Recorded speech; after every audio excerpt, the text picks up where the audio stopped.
Excuse me. L'chaim. L'chaim, to life. You know, I love that toast. It's about, to life. And I'm kind of glad that I married into a Jewish family so that I could say it a little more easily. Actually, no, everybody can say it. We can all say it. Let's all say, l'chaim. Yeah, it's saying yes to life. And not just yes to life, but saying yes enthusiastically. Saying it's an affirmation, a blessing of, let good prevail.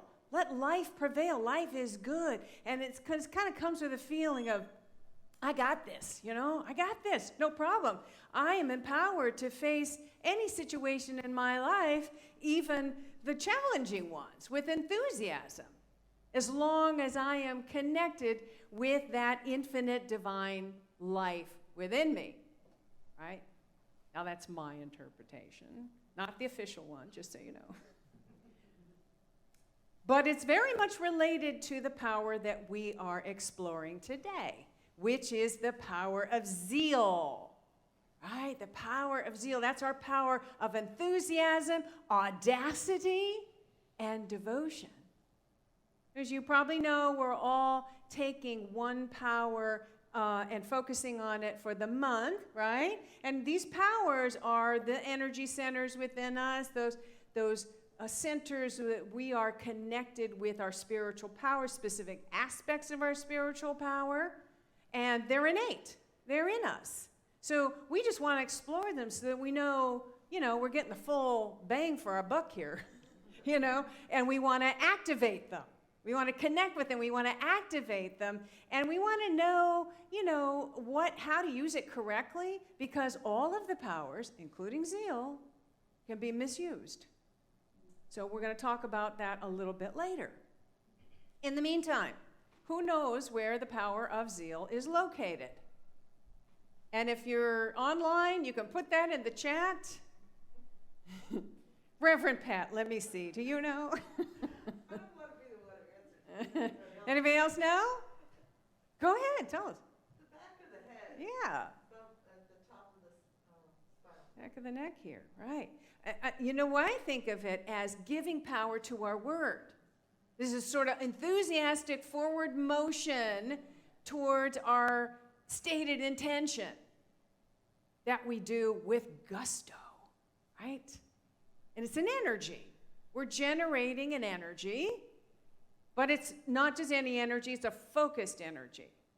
It can really give focus to our intentions and help us to move forward on our, dreams with gusto. Sometimes that is the piece that's missing. That piece, that energy, that gusto. So we're going to talk about how to incorporate that today. And let's right now, let's activate it together. Okay, so this aspect of zeal. So I invite you to close your eyes. Turn within, focus on your breath. Let your breath guide your awareness to your heart center, to wherever the center of your being, where you feel deeply connected with that divine life source. Breathe there for a minute. And bring to mind a goal, or an intention, or a dream, something you'd like to see realized, like to see come to fruition. Everybody got something? And really feel that it is a present experience. It's a present now experience. It's not happening in the future. It's happening now. Really feel your way into it. How does it feel? How does it feel, and what does it look like to be living this goal realized, this dream realized?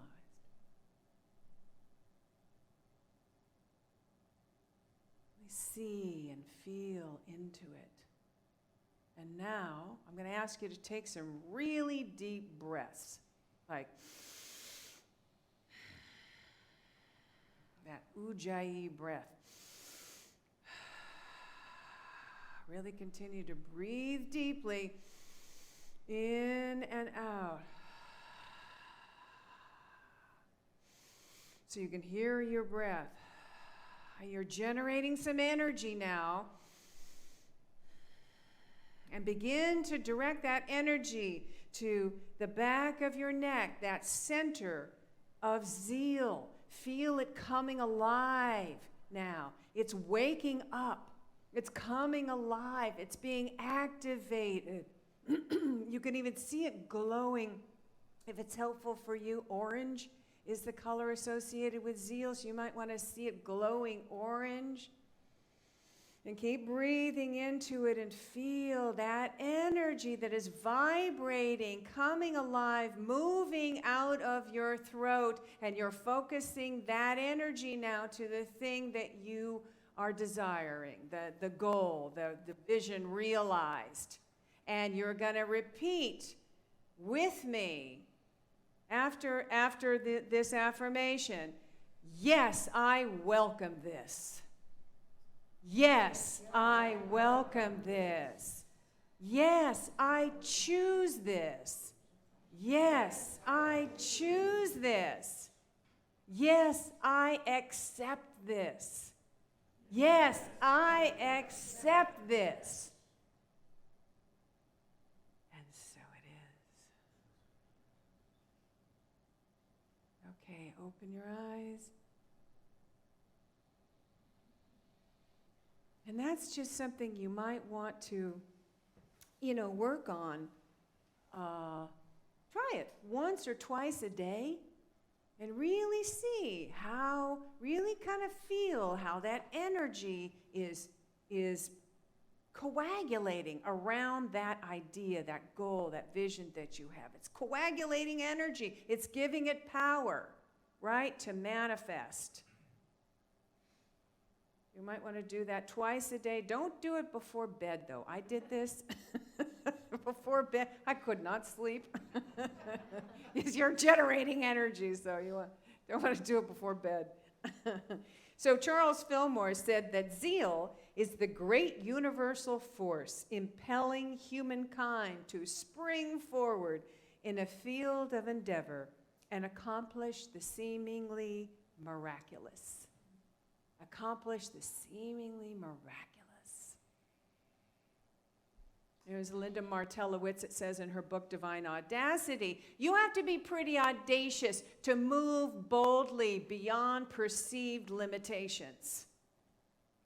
Or as my friend Rhonda, who was the guest speaker last week, would say, fearless.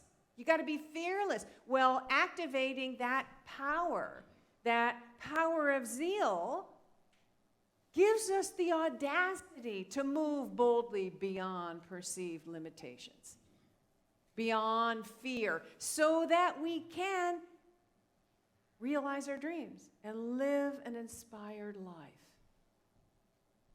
And to stand boldly and assert that I am whole, I am abundant, I am prosperous, I am loved, I am loving, I am joyous, I am a successful being.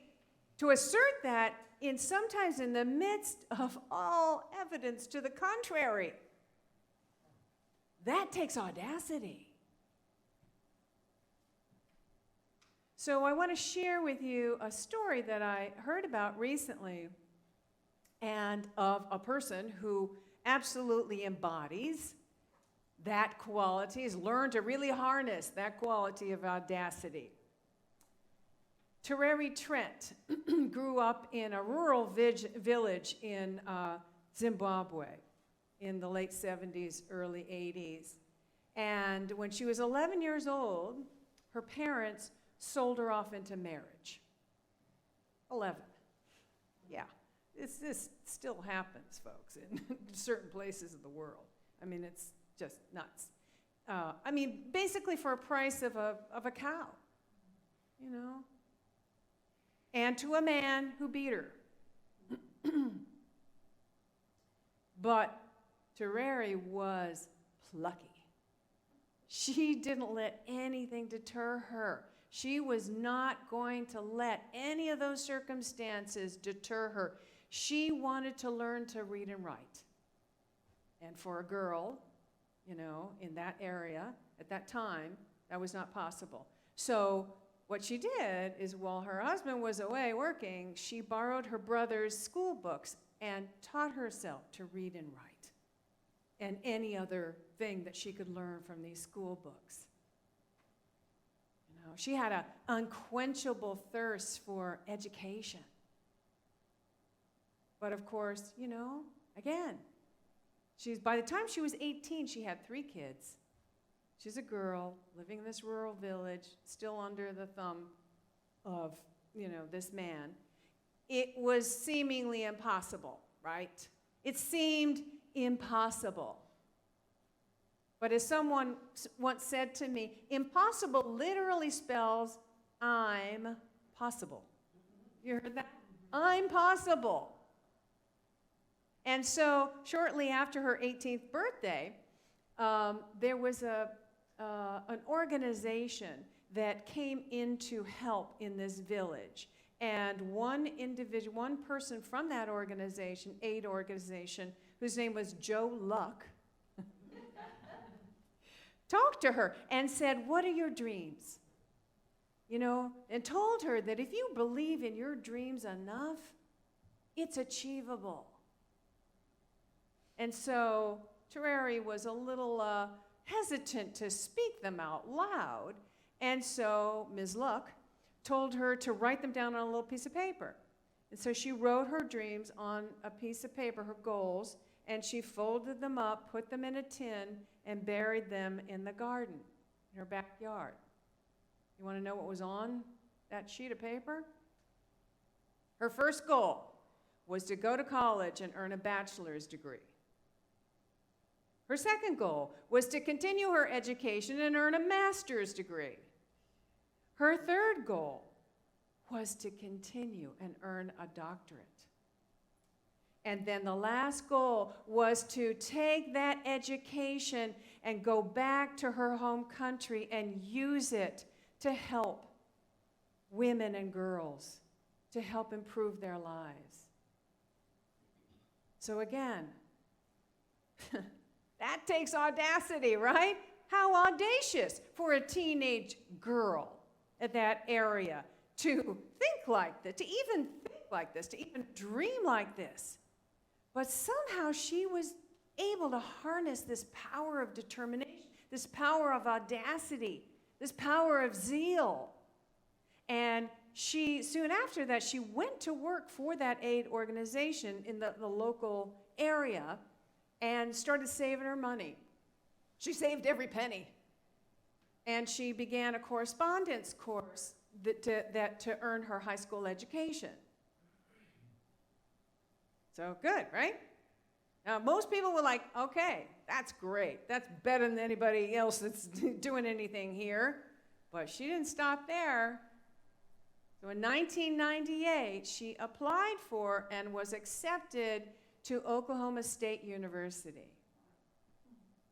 And so she took, now at this point, she had 4 kids.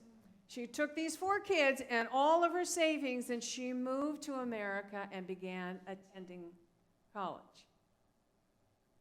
Now, it wasn't easy, you know. It was really difficult. She was poor. Her family was hungry. And at one point, she wanted to just give up. It's like, what am I doing? Have you ever gotten to a point in when you're working on your dream, your goal, you're almost there, but it's so difficult, you know? And you just want to go, what am I doing here? But the thing that kept coming up for her, she just couldn't, the idea of giving up on her African sisters, you know, the women and girls in her country, it was unacceptable to her. She just couldn't accept that idea. And so she reconnected, re-engaged that determination, that audacity, that power of zeal. And she recommitted. And the interesting thing, when she did that, coincidentally, the university stepped up and began to advocate for her and reached out into the community, and the whole community heard her story and supported her. And so, she finished and earned her bachelor's degree. And then she continued, went on, and earned her master's degree. And then in 2009, she was able to check off the last 2 goals that were written on that little piece of paper, tucked into a tin and buried in her garden. She earned a doctorate. She's now Dr. Tereri Trent. And she established an organization whose mission is to provide quality education to women and girls throughout the world. Woo! How's that for audacity? You want to know what her life's motto is? The African word for it is tinogona. Tinogona, which means it's achievable. It's achievable. You know, to stand in the middle of impossible circumstance and to say, I can. It's achievable. Wow, that's really harnessing the power of audacity in a way that really can serve us. So, the third aspect of zeal is devotion. And this is our focus on our spiritual path that we pursue wholeheartedly with a passion. How many of you have a solid spiritual path that you pursue with a passion? Oh, a couple of you, yeah. Not all of us, though, you know. And I know for myself, when I first embarked on my spiritual path, I was pursuing it with a passion. But over the years, that kind of waned for me. You know, I have a solid spiritual practice, but do I pursue it with a passion? I can't say I do. So I think it's time for me to re-engage that. It might be time for you to re-engage that. And I think the best way to do that is to connect with the reason why we're doing it. What's the goal? Why are we doing it? What's the purpose? Right? And we can have a purpose statement or a why statement or whatever. So for me, it's to know more deeply and experience more fully my highest divine self. That I am. But that's not enough. Like Tereri Trent, it needs to be connected with a larger purpose, right? How does that serve the whole? How does that, how is that of service to others? So think about connecting it. So I'm redefining it now. And so, to know more deeply, to experience more fully my highest divine self, so that I may help others experience their highest divine self, to discover their highest vision and to live that vision. So think about how your spiritual practice connects with a larger purpose. How does it serve a larger purpose? And it doesn't have to be big. It could be really simple. Look, the more at peace we are, the more peace we feel. When we're at peace, we exude peace. We radiate peace out to the world, and that helps to lift the heavy vibration. So it could be just something simple like that, but you want to clarify it and define it. And make it real for yourself and reconnect with it on a daily basis. So here at Unity Center of Peace, our Wisdom Council was made up of board members and myself and other members who were really invested in the growth of our community. We came together this summer for a couple of retreats out on the back deck there, and we came together to vision and to discuss and to talk about and clarify our why statement, our purpose. What's the purpose of us being here? Why are we doing this, right? And so, you want to hear what we came up with? All right. We're here to nurture a loving, accepting, and evolving spiritual community that supports transformative growth as we realize our full divine potential and empower others in realizing theirs. So is that? You want me to read it again? Yeah. Okay.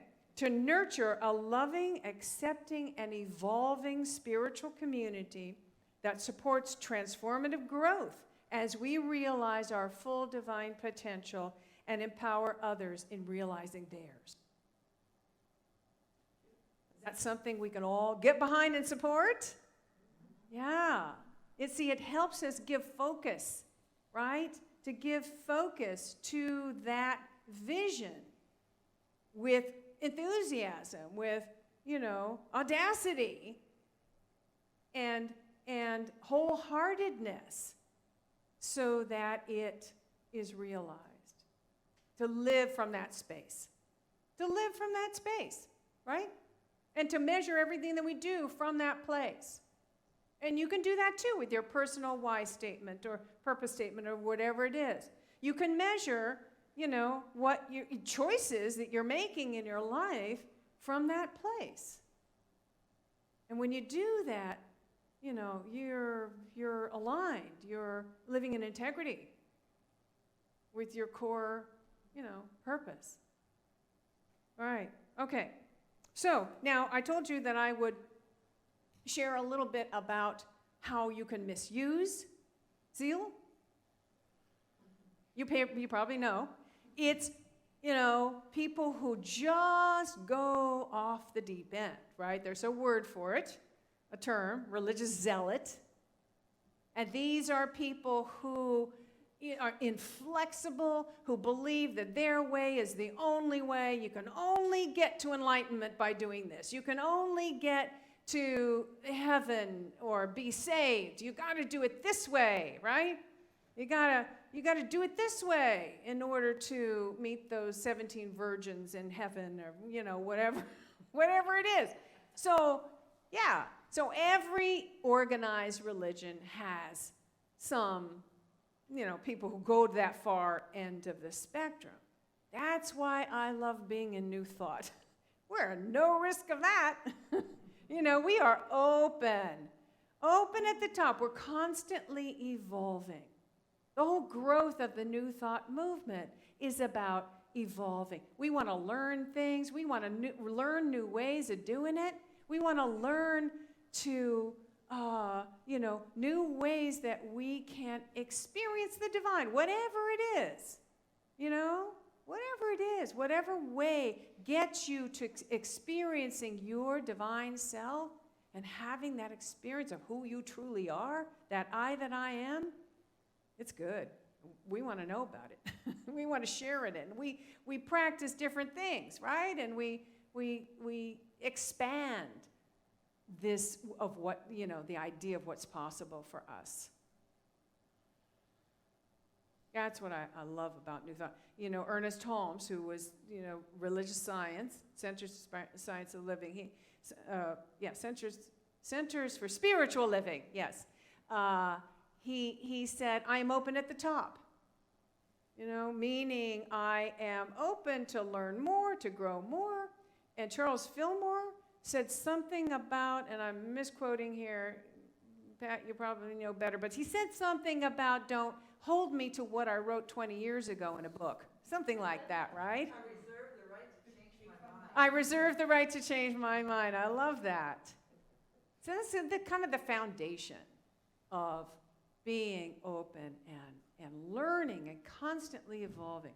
So, power of zeal.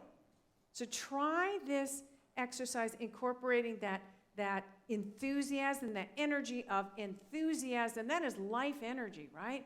It's the breath. It's that life energy that flows through us to our stated intention. And say it out loud. I choose this. I accept this. It's really powerful to come from this place and say, I choose this. I don't care what it looks like in the circumstances right now. I'm standing in my power, channeling my audacity. I'm getting beyond my fear, and I'm saying, I choose this. I accept this. This is mine. And to reconnect with why. The why of your spiritual path, the why of your devotional practice. And really think about incorporating a larger vision for that, a larger purpose for that. Power of zeal. Yes? Let's all say yes together. Yes! L'chaim, to life. Namaste.